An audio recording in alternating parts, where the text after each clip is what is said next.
We're going to have a sort of a round-table discussion now with Rui and Vik.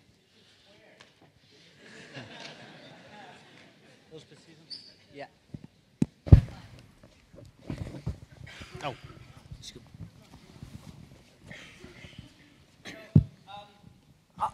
Well, I'll start. I'll start with the question, which is I'm curious to know if so you guys, I know you've just met each other tonight, but if you had to work together on a project starting tomorrow, maybe Doutora Leonard said, let's put Vik and Rui together, what would you guys come up with that used like the information that both of you have? I'd like to do surgery. Creative surgery on my brain. Creative surgery. You want to answer that? I'd like to hook up some EEG to your I already feel very Pavlovian. Get you to do your stuff, but just with brain activity. I kept thinking, you know, with the mouse that controls the tone, the or if you hook up that to Beethoven or to Mozart's brain, what they were hoping for, crepe Suzette. We'll never know, right? I find that something that I wanted to tell. It's not coincidence. It's that these worlds are so apart.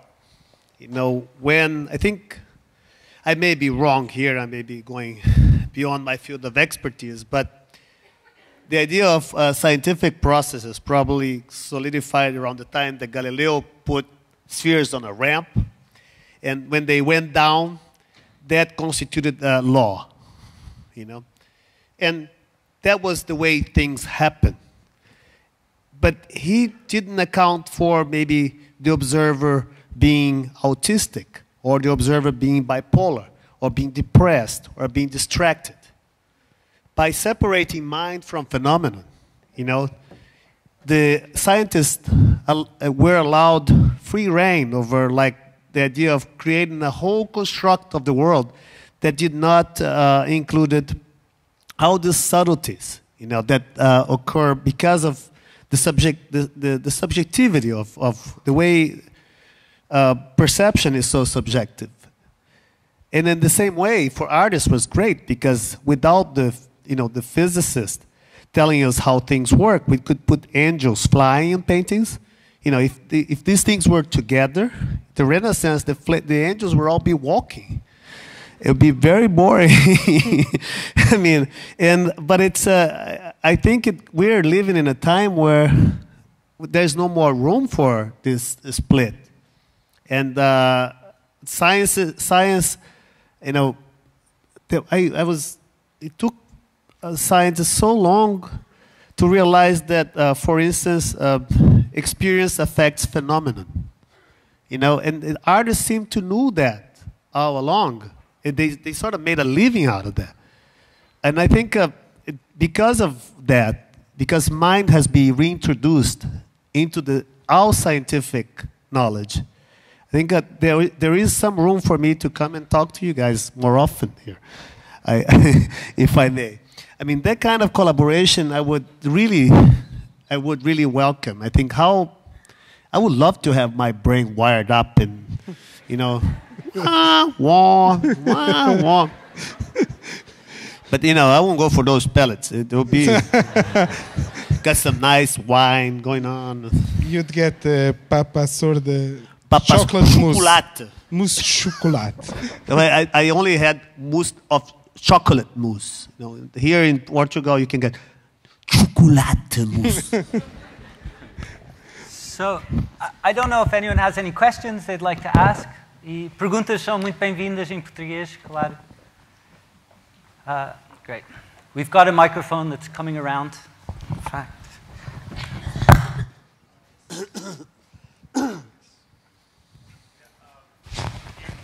Hear me? I have two questions to Vik.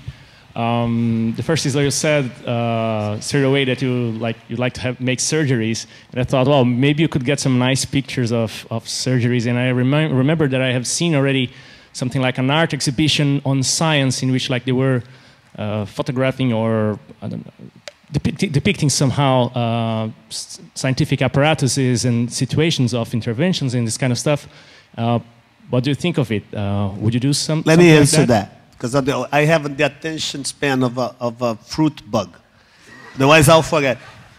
Rui touched something very interesting, with relational aesthetics. You know, I was having a conversation with a heart surgeon once, and he was late, and then he came. He's a collector. That's why I have a relationship with him, and we were supposed to have dinner together.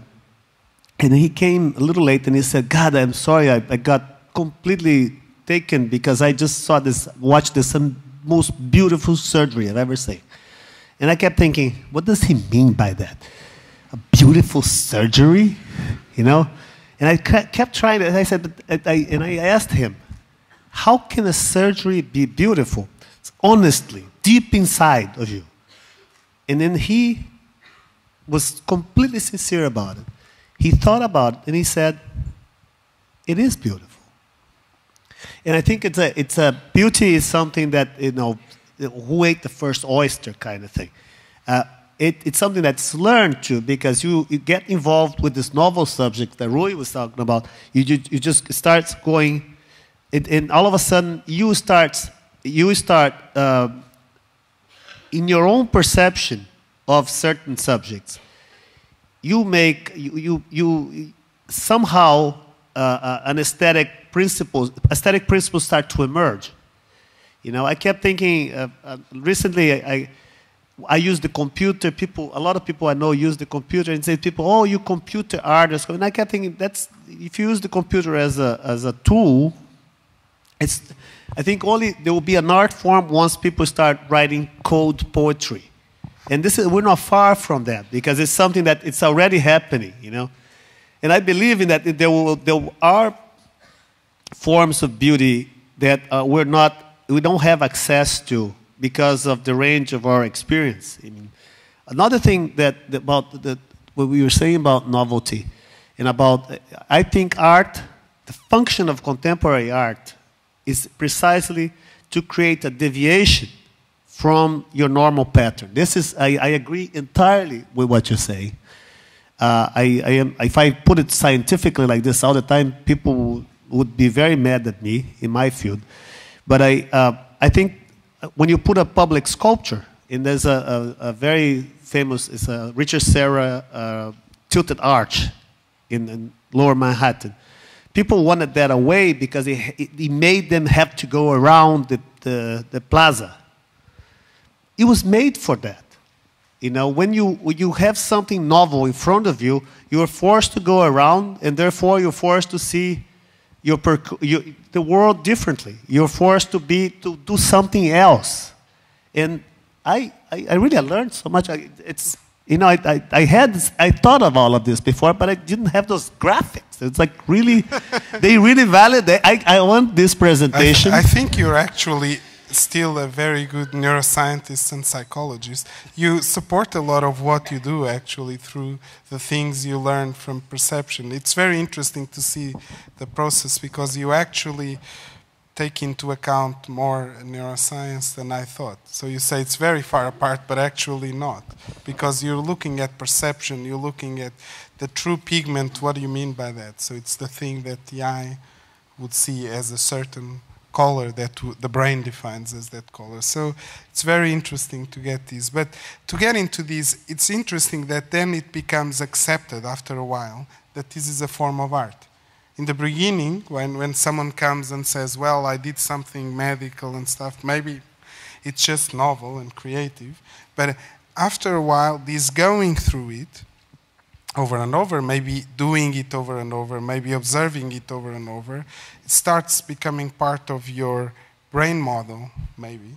And then it's something that gives you pleasure to see, because you form a model of this.